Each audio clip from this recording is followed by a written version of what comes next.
এই চালের পাঁপড়গুলো বানানো যেমন সহজ, খেতে কিন্তু খুবই ভালো হয়। একবার বানিয়ে আপনারা বছর পর সংরক্ষণ করে রাখতে পারেন। আর এইগুলো একবার ভেজে খাওয়ার পর মনেই হবে না দোকানের কেনা পাঁপড় খেতে।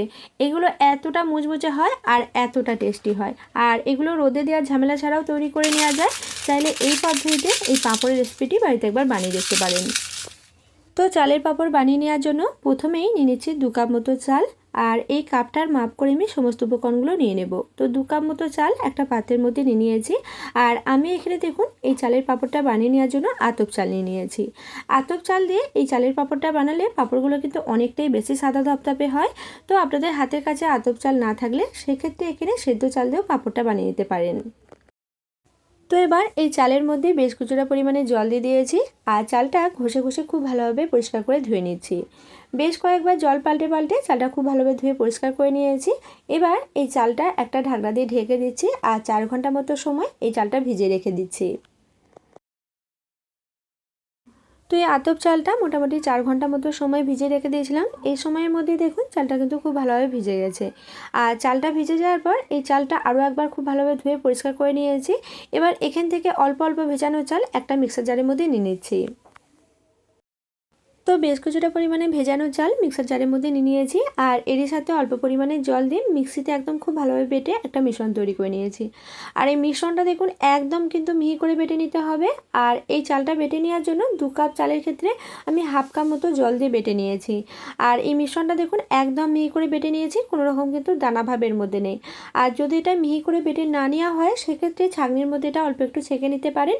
সেক্ষেত্রে দেখবেন এর মধ্যে কোনো রকম কিন্তু দানা ভাব থাকবে না। এবার এখানে দেখুন যে কাপের মাপ করে আমি চাল নিয়েছিলাম ওই কাপের মাপ করে 1 কাপ মতো জলই নিয়েছি। আর মিক্সি দেওয়ার পর যে জলটা ছিল এই জলটা এর মধ্যে নিয়ে নিয়েছি। আর এই চাল বাটার মিশ্রণের মধ্যে এই জলটা অল্প অল্প করে দিয়ে দিচ্ছি আর খুব ভালোভাবে মিশিয়ে মিডিয়াম করে একটা ব্যাটার তৈরি করে নিচ্ছি। তো চাল বাটার এই মিশ্রণের মধ্যে 1 কাপ মতো জল দিয়ে খুব ভালোভাবে মিশিয়ে নিয়েছি।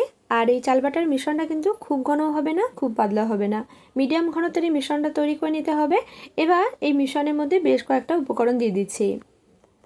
তো প্রথমেই এর মধ্যে দিয়ে দিচ্ছি হাফ চামচ মতো লবণ। তো লবণের পরিমাণটা কিন্তু এখানে স্বাদ বুঝে ব্যবহার করতে হবে, হাফ চামচের খুব বেশি এখানে লবণ দেওয়া যাবে না। পাঁপড়গুলো তৈরি হয়ে যাওয়ার পর যখন শুকনো হয়ে যাবে তখন কিন্তু এটা অনেকটাই বেশি নোনতা ভাব লাগতে পারে। তার জন্য লবণের পরিমাণটা কিন্তু একদম স্বাদ বুঝে ব্যবহার করতে হবে। এবার এর মধ্যে দিয়ে দিচ্ছি বেশ কিছুটা পরিমাণে কালো জিরে আর দিয়ে দিচ্ছি বেশ কিছুটা পরিমাণে সাদা তিল। এর সাথে ঝালের জন্য দিয়ে দিচ্ছি অল্প পরিমাণে চিলি ফ্লেক্স আর দিয়ে দিচ্ছি বেশ কিছুটা পরিমাণে ধনেপাতা কুচি। এবারে সব উপকরণগুলো এই চাল বাটার মিশ্রণের মধ্যে খুব ভালোভাবে একবার মিশিয়ে নিচ্ছি। তো সব উপকরণগুলো চাল বাটার মিশ্রণের মধ্যে খুব ভালোভাবে মিশিয়ে নিয়েছি। আর এই মিশ্রণের ঘনত্বটা দেখুন মিডিয়াম রয়েছে। এইভাবেই মিশ্রণটা তৈরি করে নিয়েছি। আর একটা ডাবুর মধ্যে আঙুল টেনে দেখে নিলাম মিশ্রণের ঘনত্বটা ঠিক এরকম থাকবে। এইভাবেই মিশ্রণটা তৈরি করে নিতে হবে। তো পাঁপড়গুলো বানানোর জন্য এই চাল বাটার মিশ্রণটা রেডি করে নিলাম। এবার এটা একটা সাইডে রেখে দিচ্ছি।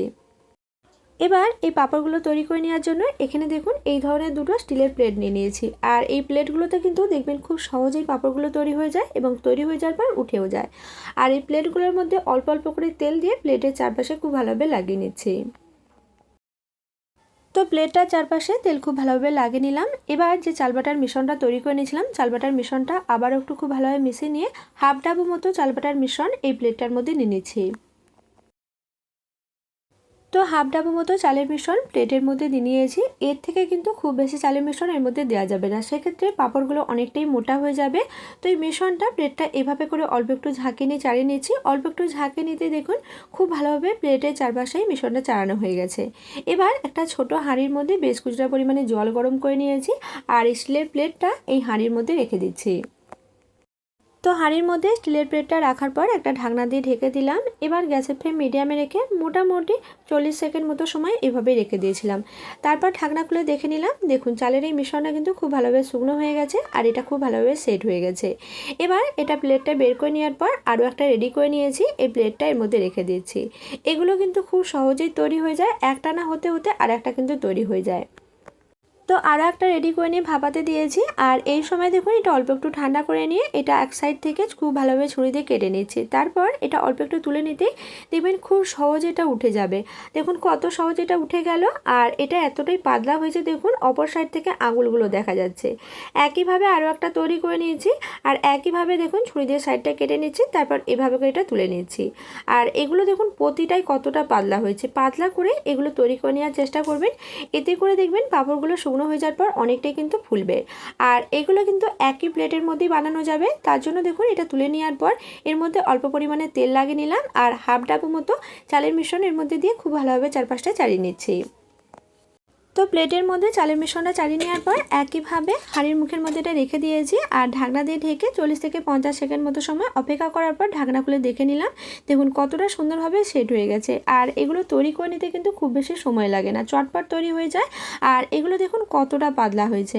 আর একইভাবে বাদ বাকিগুলো সবগুলো তৈরি করে নিয়েছি। এগুলো চাইলে রোদে দেওয়ার ঝামেলা ছাড়াই আপনারা পাখার তলায় রেখেও শুকনো করে নিতে পারেন। সেক্ষেত্রে 2 থেকে 3 দিন মতো সময় লাগবে এগুলো শুকনো হতে। তবে আমি এগুলো রোদ দিয়ে শুকনো করে নেব, এতে করে কিন্তু খুব কম সময় এগুলো শুকনো হয়ে যাবে। তো চালের এই পাঁপড়গুলো রোদে খুব ভালোভাবে শুকনো করে নিয়েছি। আর এই পাঁপড়গুলো এতটাই পাতলা হয়েছে যে 2 দিন মতো সময় লাগেনি এই পাঁপড়গুলো শুকনো হতে। দেখুন কতটা পাতলা হয়েছে, এতটাই পাতলা হয়েছে অপর সাইড থেকে আঙুলগুলো দেখা যাচ্ছে। তো এই পাঁপড়গুলো যদি আপনারা সংরক্ষণ করে রাখতে চান সেক্ষেত্রে রোদে খুব ভালোভাবে শুকনো করে নেবেন। ফ্যানের তলায় রেখে খুব একটা শুকনো করলে এগুলো সংরক্ষণ করা যাবে না। তো এগুলো খুব ভালোভাবে রোদে শুকনো করে নেওয়ার পর এবার এই পাঁপড়গুলো আপনাদেরকে ভেজে দেখাচ্ছি। দেখুন খুব ভালোভাবে কিন্তু এগুলো ভাজা হয়ে যাচ্ছে আর কতটা সুন্দরভাবে এগুলো ফুলছে। দেখুন এগুলো যতটাই সাদা ধপধপে হয় ততটাই কিন্তু খেতে খুবই ভালো লাগে। আর এই মশলাগুলো দেওয়ার জন্য দেখুন এগুলো কতটা সুন্দর লাগছে। আর এই পাঁপড়টা দেখুন কতটা ফুলে ডবল হয়ে গেল আর দেখতে কতটা ভালো লাগছে। তো একইভাবে বেশ কয়েকটা চালের পাঁপড় ভেজে নিয়েছি। আর এই পাঁপড়গুলো দেখুন দেখতে কতটা ভালো লাগছে, কতটা লোভনীয়। আর একটা পাঁপড় আমি ভেঙে নিলাম, আশা শুনেই বুঝতে পারছেন পাঁপড়টা কতটা মজমজে হয়েছে। তো এইভাবে চাইলে বাড়িতে একবার চালের পাঁপড় বানিয়ে দেখুন। আর রেসিপিটা আপনাদের কেমন লাগলো অবশ্যই কমেন্ট করে জানাতে ভুলবেন না। আজকের মতো ভিডিওটা এখানেই শেষ করছি। আপনারা অনেক অনেক সুস্থ থাকবেন, ভালো থাকবেন।